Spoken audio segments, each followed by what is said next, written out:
Good morning, students. In today's class, we start our new topic, that is Unit 3, Chapter 1, that deals with the quantum mechanics.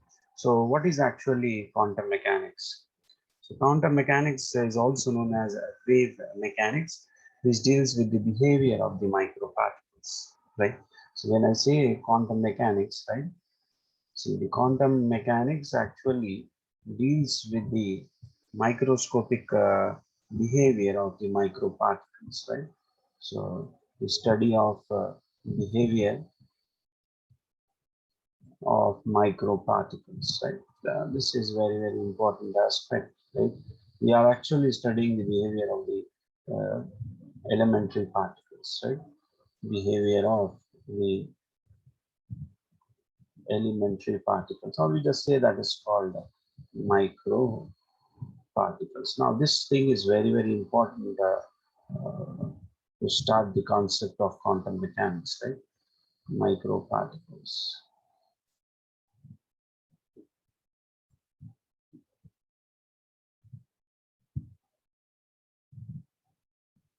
Right now, in this particular class, we just start with our introduction part, and these microparticles definitely will have an what you can say, the doubt comes to the student next. So, what will be the dimension of this particle? So, the dimension of the particle which actually we are studying, it is 10 power of minus 10 meters. So you can imagine that we are talking about such a dimension. We are studying about the behavior of the dimension of the particle, which is 10 power of minus 10. Now, what is the importance of this quantum mechanics? See, and how this quantum mechanics is came into our right.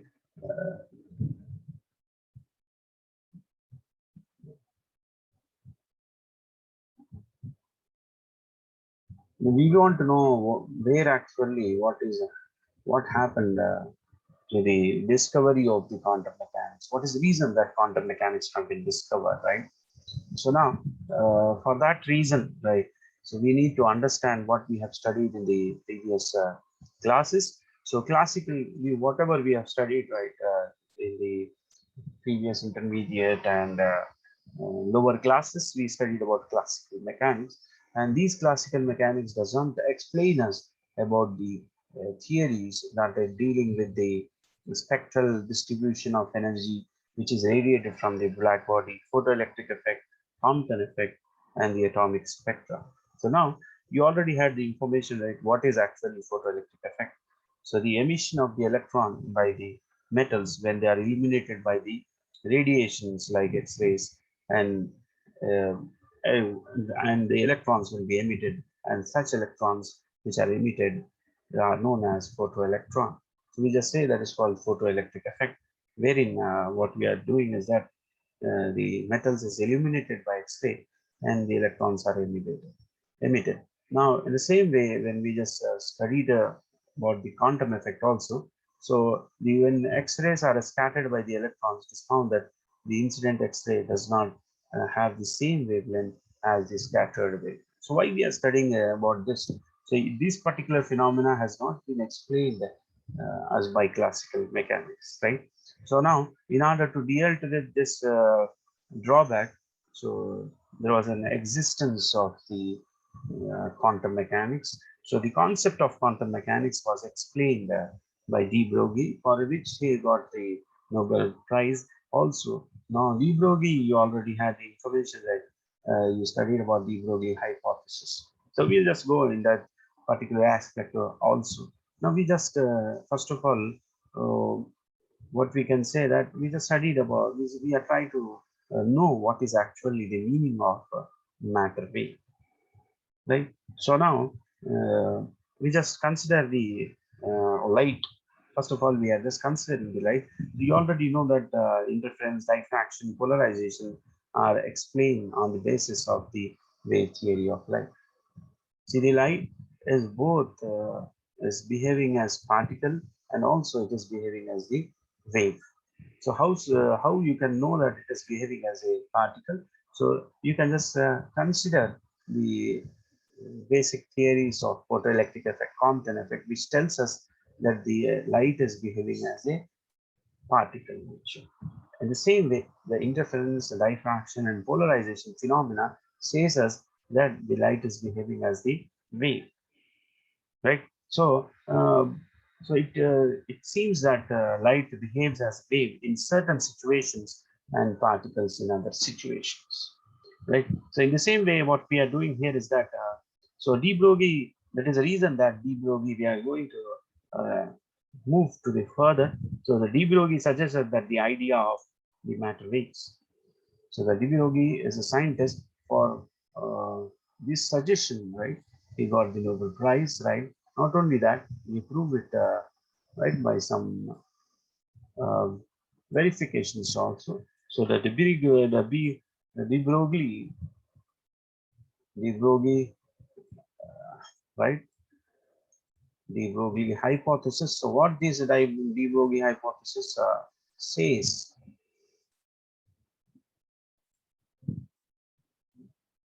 that the wavelength, right?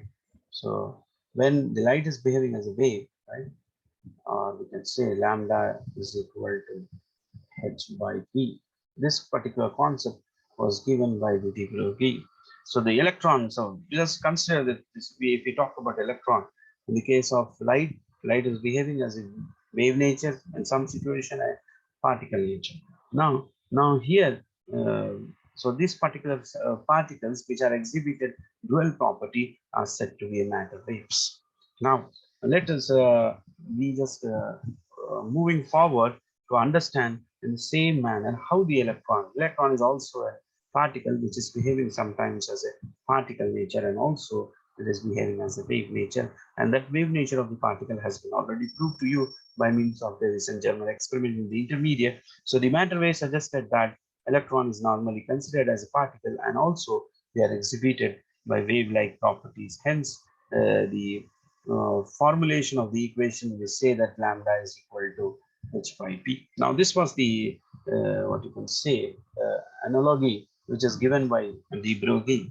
Now we said matter waves, right? How these matter waves are when we compare this matter wave with the electromagnetic wave. So what is the basic difference, right? Is it the matter wave or electromagnetic wave, or the electromagnetic wave is something different from the matter wave? So what is the analogy between the electromagnetic wave and the matter wave? Just have a look into this particular factor. If they are equal, if they are not equal, so what are the basic differences between the electromagnetic wave and also the matter wave? So now, first of all, so as you know that the electromagnetic behaves like particles, and particles like electron will behave as a wave, and we just say that particular particles which are behaving, just now I told you that is behaving as a matter wave. Now, see the matter wave are concerned with the de Broglie wavelength. So when we compare this electromagnetic wave and the matter wave, these two are completely different. So the properties of the electromagnetic wave and the matter waves are quite different, and for which we will just definitely will see that different properties also, right, of these two waves, right? For now, what we'll do is that we just move forward, right? So we now had the information that the particles, some particles which are behaving some in some situation, they are behaving as the both as the particle nature and exhibiting the particle nature, and also they are behaving as the wave uh, like character. So we just say that the particles which are behaving in the dual character, we just say that is called matter wave. So now as we move forward, right? So we want to know what is the wavelength. So as see, when I say a particular matter wave, whatever the matter wave is, so here for your reference, I will just write it down. So we are talking about the particles such as, so matter waves. Example of the matter wave, we can just have either it may be photons, or we just say that is a light, or photon, comma, the other aspect is electron. So this is the example of the matter wave. Just now I told you Other than that, we are having numerous examples of the matter wave. But for now, for our right comfortable understanding and for that particular purpose, we just consider the particles which are having dual properties as the photons and also the electrons. So, okay. So just now we have we just understand the matter wave phenomena. So, okay. So the particles are behaving as the wave like character. So definitely they will have a general formulae, which is the formulae of for calculating the wavelength of any matter. So in the Davis and German experiment, we calculated the matter wave wavelength of the matter wave, or that is electron. So here we just go for a general phenomena of the derivation, where we can just find out. So the what you can say, the wavelength of the matter wave, the general formula of matter wave, right? Let us see how we are going to calculate. So we already had the information, right? So we just say that de Broglie wavelength, right, is nothing but de Broglie has been discovering this matter wave, so which is a relativistic, right? So that is a relativistic in nature. So now what we are doing here is that we just derive the lambda is equal to deriving the wavelength of the matter wave in general formula. So what will be the formula which has been derived by the Broglie? So 2m_e. Now this particular formula we are going to derive from the basic concept that we already knowing, right? So now we had the information, right? According to now, you see, according to the Planck's quantum theory, right? According to Planck's.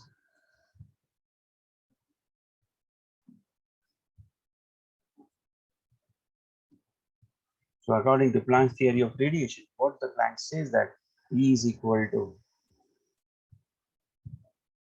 h nu. Now this is you already had the information that E is equal to h nu, and this nu is the frequency. So when you talk about the photon, right? So h is equal to c by light.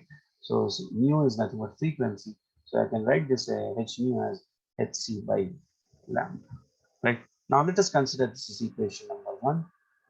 So this concept you already know from your intermediate, right? So and the lower classes, according to the Planck's quantum theory, E is the energy of the photon, right? Radiation. When you talk about radiation, right? So E, the energy of that particular photons is given by E is equal to h nu. So nu is the frequency that is given by hc by lambda. Now, what the Einstein says, right? So now we just consider the other example of Einstein. Now, according to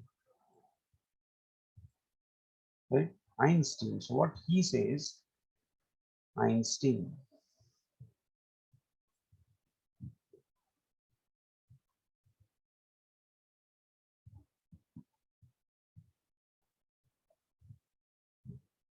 So according to Einstein, you have having the information, right?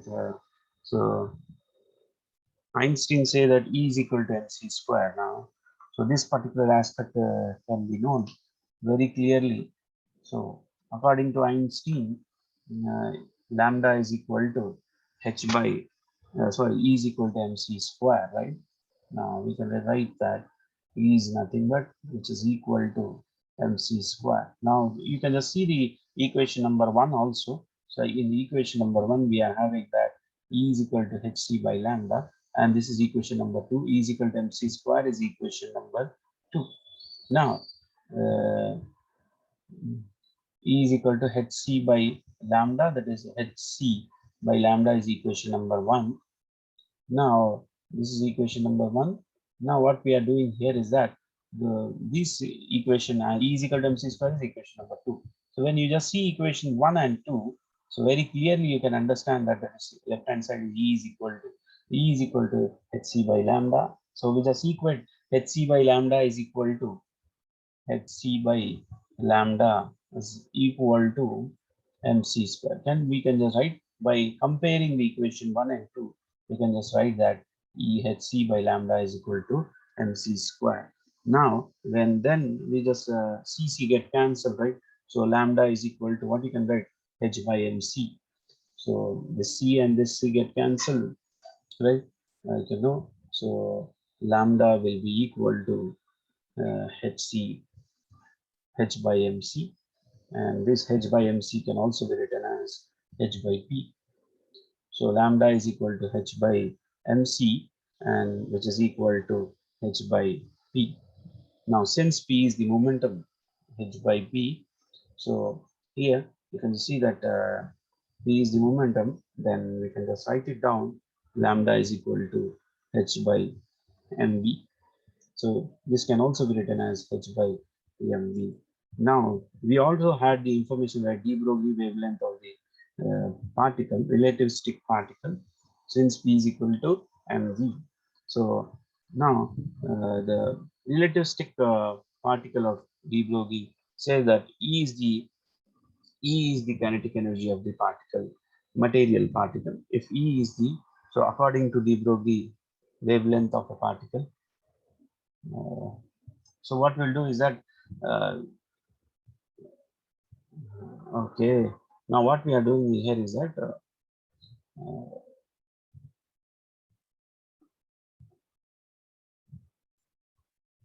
see, what we are doing here is that we just start with this de Broglie wavelength of the relativistic particle.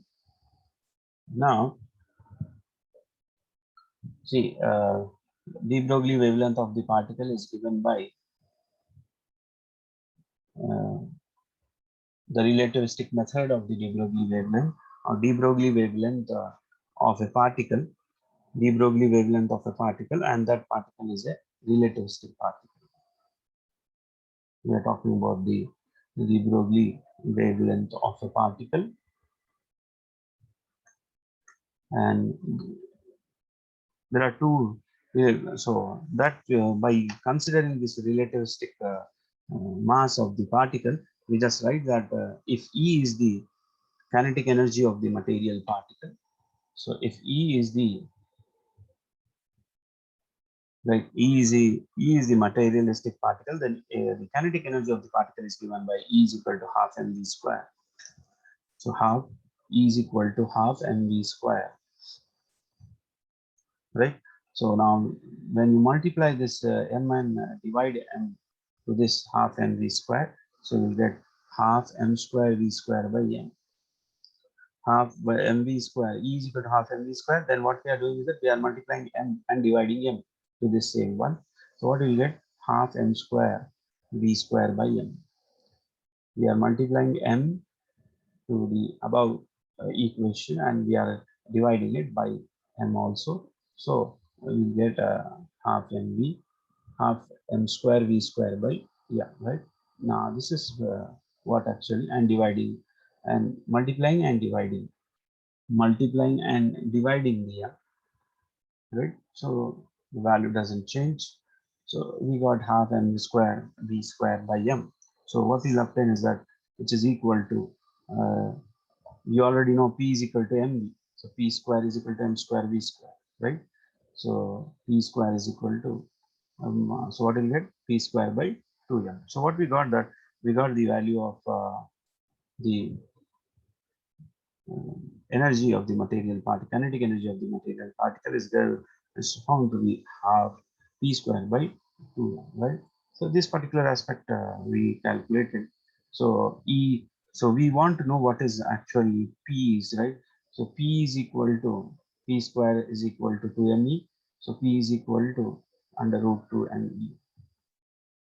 P is equal to 2me. Then, so P can also be written as the moment, the other aspect of the momentum is given by under root 2me.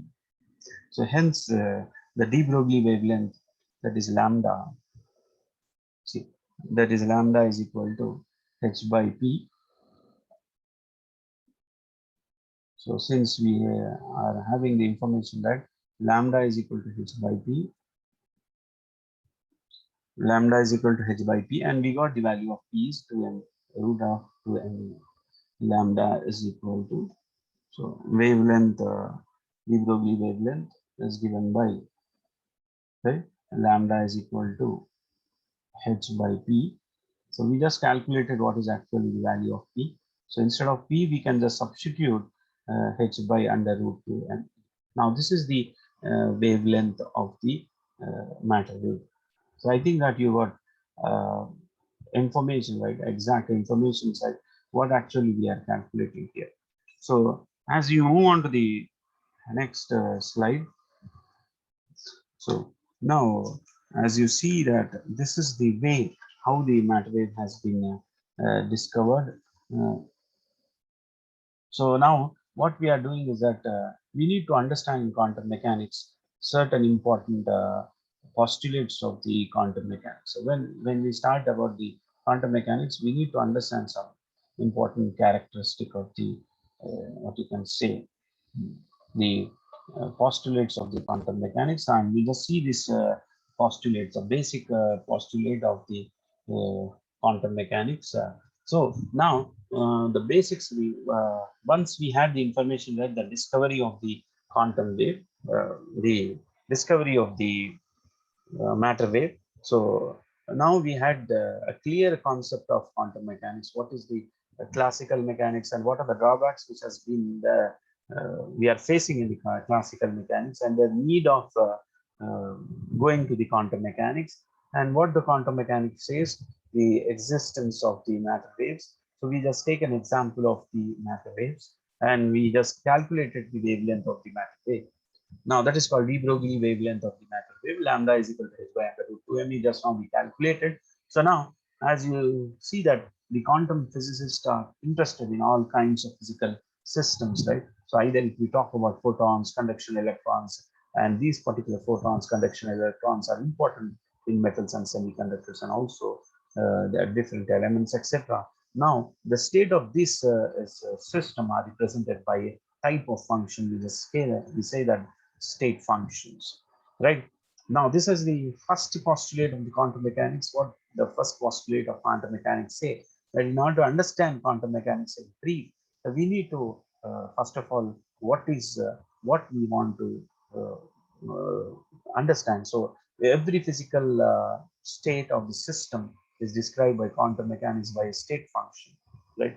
So just now I told you that is a state function for which we can understand the behavior. So the what you can say that every particle in quantum mechanics should be understood by a state function that is called psi, which contains complete information about the system in that particular state. Now, this state can be studied in the laboratory, and definitely we had a very good information regarding the wave function, and the state of this function is nothing but that may be the position, momentum, energy of that particular particle, which we are going to understand the behavior of such particle. So this state function of the position of the momentum energy is very, very important. Now this will constitute the first postulate of the quantum mechanics. This constitute the first postulate of the quantum mechanics. We say that the existence of the state function, that is psi, and we say that is called wave function. Now, you can consider this wave function as the what you can say, the wave function is a mathematical will give us the information regarding a particular system or a particle in a mathematical form. Now, so now we can just know that the wave function can also be the function of not only the particle x, and also it is the it will give us the x is here representing the position of that particular particle matter wave. So x comma t, that is the position and time probability amplitude. So now the basic thing that we need to understand about the wave function is the what you can say, the wave function can be represented in a quantum state. The state of function is state quantum state. When we talk about quantum mechanics, now the state will be called as quantum mechanics. Now, if mod of psi square is written as, then you can say that it's a full probability in a what you can say a measurement of that particular particle, right? So now, if this is the case, psi of x comma t square, that is a position and time probability density. Now, the importance of this, what you can say, psi will be explain to you in the next class, and definitely we'll understand what is actually the wave function. And the second postulate, when we move forward to the second postulate of quantum mechanics, you can see that this is called normalization condition. So this normalization condition says that there is an existence of the particle in the space. So see, we are just studying about microparticles, and let us consider that microparticles are somewhere they are in the space. So now we want to locate it. So we don't know accurately where actually the particle is, but there is an existence of particle. So in mathematics, right, we want to correlate that particular theoretical assumption of the concept that there is an existence of the particle somewhere in the space by means of mathematical formulation. So for that instant, what we are doing is that we're just considering the probability concept. So the probability is used when you don't know exactly what is happening, right? So we just what we say that we formulate. There is an formulation, right? This may be the thing that it may happen. So now this is the reason that we use the probability concept, wherein we can just understand what is happening in this space, right? Now there are different, what you can say, wave function is having a different limitation. If you say that some, so only normalized function can be represented here. That when you talk about a quantum state, so only normalized function. What is the meaning of normalized function is that, so there is an existence of this mathematical value of integration of psi of x mod square dx is equal to 1 if it is in the x direction, and you have a limit from minus infinity to plus infinity, and the value will be 1, right? So now this state function should be continuous. So if I just say that it may be the property, or you can just say that is the limitation of the wave function also. The state function psi should be continuous and should be single value, and they should have a continuous derivative. So now it is observed the third important postulate of quantum mechanics before understanding all this concept. So the third postulate, what the third postulate says that, see, we just have a glance of first one. So we started with the first postulate, wherein we just say that there is a physical, there is a state of system, and that state of system is a quantum state now, and the quantum state of the system or a particle is the character of that particular particle can be known mathematically by a function, that state function, quantum state function, that is psi, right, which will have a complete information of the system. So psi is a wave function which will give us complete information of a particle or a system, right? In both axes, the position, momentum, or time factor. So this is the first postulate which we just now studied. The second postulate says that, so there is a normalization condition wherein we can know that there is an existence of the particle in space, and that normalization condition is shown to you. Now, the important, this is second postulate, right? So the important properties, you say the properties are limitation here, wave function. Why we are saying that properties are limitation of wave function, right? It has particular rules to be followed. So that are what rules, right? So the state function must be continuous, and it should be single valued, right? And it should have a continuous state. This is what the second postulate says. As the third one, it says that every observable in every thing which if you want to observe in quantum mechanics is represented by an operator, which is obtained by physical information about the state of that particular state function of that particular particle, and this particular particle is corresponding to be the we use the operator here. So operator in the operator in the see, if I am talking about position, the position is can be represented with an operator. You can see that it's called position operator in quantum mechanics. So in quantum mechanics, we just take the help of the operator. So operator is a measuring device of a particular quantity. If I talk about position, so the measuring device of that particular position is given by x. If I talk about the momentum, so what is a measuring device by which we can just know the momentum of the particle, right? In the quantum mechanics is given by P is equal to h bar by I into dou by dou x. Now this particular, again, how we have written this P is equal to h bar by I dou by dou x, right? Again, there is a derivation, there is an formulation of mathematical steps. So we are not going in depth of that particular formulation. For now, you can just understand. So momentum is given by h bar by I dou by dou x, where h bar is nothing but h by 2 pi. Now, the energy operator also. So when you talk about total energy of the particle, that is given by kinetic energy plus potential energy, that is p square by 2m plus v of x. So that can also be written as minus h bar square. Momentum you already know, right? Momentum is h by I. So square of I square is minus. So minus h bar square by 2m dou square by dou x square plus v of x. Now this is the way how we represent a particular particle by means of the operator. So again, I'm repeating the same thing. So the operator in quantum mechanics says that it is a measuring device of the given function, what actually we are going to study in quantum mechanics. With this information, we'll move forward in the next class with the wave function. We start with the wave function and Schrodinger equations, right? And what are the applications of this Schrodinger equation? We'll just see. For now, we just stop over today's class. Thank you, everyone. See, if you have any doubt regarding this particular topic, so definitely feel free to have the session. Today's class, today we'll have a doubt session. So please feel free to ask the doubts, right? Thank you, everyone. Thank you for your patience.